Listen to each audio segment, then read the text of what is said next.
Hello and welcome to another Cooking Technique Tuesday. So today we are making a fresh tomato, feta, and herb tart. I thought it'd be kind of fun because I'm sure a lot of you need some ideas for your fresh tomatoes that you're growing in your garden or are getting at the farmer's market. So it's really simple. I've got phyllo dough that I have let defrost, and I have already coated my sheet tray with some nonstick spray. I've got my trusty pastry brush, there we go. And what I'm gonna do is just layer this. We wanna get about 5 layers, and if phyllo dough breaks, it's not the end of the world. Don't worry about it. While I was letting it defrost, I did cover it in some damp paper towels, just so it would not completely dry out. Now, because these sheets, and again, like I said, it's gonna kind of break apart, especially these first few. They were broken in the packaging. But what I'm gonna do is we're gonna do 5 layers, which means 10 sheets.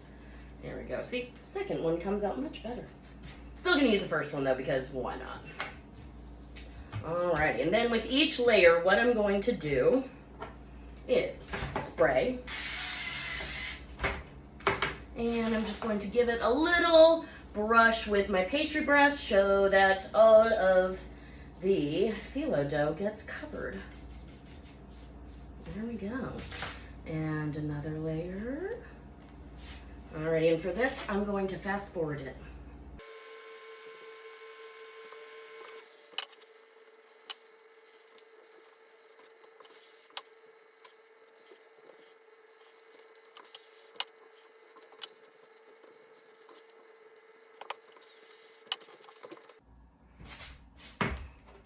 Alrighty, well, the toughest part is done. So now what I'm going to do is just sprinkle a little bit of salt and a little bit of pepper. And then I'm going to take about half of the feta, and I'm going to go ahead and just sprinkle it on. Can't go wrong with feta cheese. So, there we go. And so what I'm going to do now is I'm going to bake this for about 10 to 12 minutes. Halfway through, what I'm going to do is make sure that this is all nice and pressed down, because I want it to have a little bit of an edge. Looks like this side might not. Let's see if I can pull this up a little bit.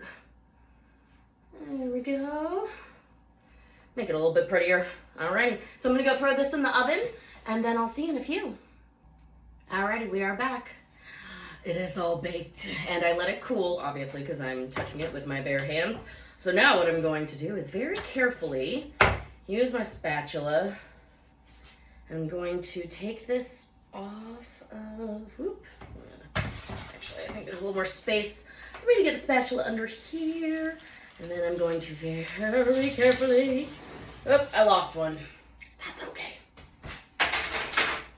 No one has to know. There we go. So I've got my beautiful phyllo dough right on here. And this is the easy part. Basically, I'm just gonna take my tomatoes, and I've got 4 fairly large pieces of my red heirloom tomato.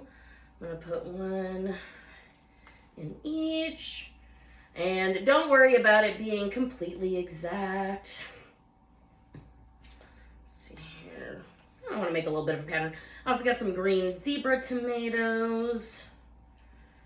Let's see.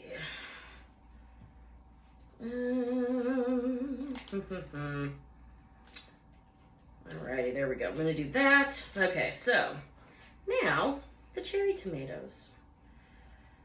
You could also, so what we're gonna do next actually is we're going to salt and pepper this. We're gonna put the cheese on, and we're going to a little salt and pepper, and we're gonna cut it. So I've got my serrated knife, but I'm gonna cut it off camera because what I'm gonna do is actually plate it. But let me go ahead. Oh, cheese. Cheese makes everything better. But yeah, what I'm gonna do is I'm gonna show you this final product, and then off camera I'm going to cut it. Now, it will break apart. I'm just telling you that right now. It does not have to be perfect, but I like to get really good pictures. So I'm going to make sure that it looks pretty. And then little bit of fresh herbs. I've got a little bit of fresh basil and fresh parsley. You could even do mint, which actually pairs really well with feta. And there we go. Oh my gosh, this smells amazing. A little bit of pepper. And a little bit of salt. You can put as much or as little. I'm, a trained chef, so I'm a little heavy. But also you've got the saltiness of the feta cheese. So there we go. And a little for luck. Alrighty, this smells amazing.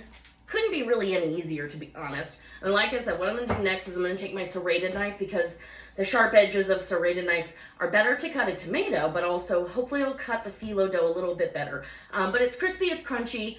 It's a great way to use some tomatoes from your garden. So if you end up making this, let me know, and I will see you next time. Have a good one. Alrighty, I'm adding this to the very end. So I cut it with my serrated knife. Actually, you know what I did was I cut through the tomatoes first, and then I took my serrated knife and I just kind of clenched down like that with the knife. So cut through the tomatoes first, cut the phyllo, and then, as you can see, it actually didn't break apart too much. So there we go. There's your little hack for this. Enjoy.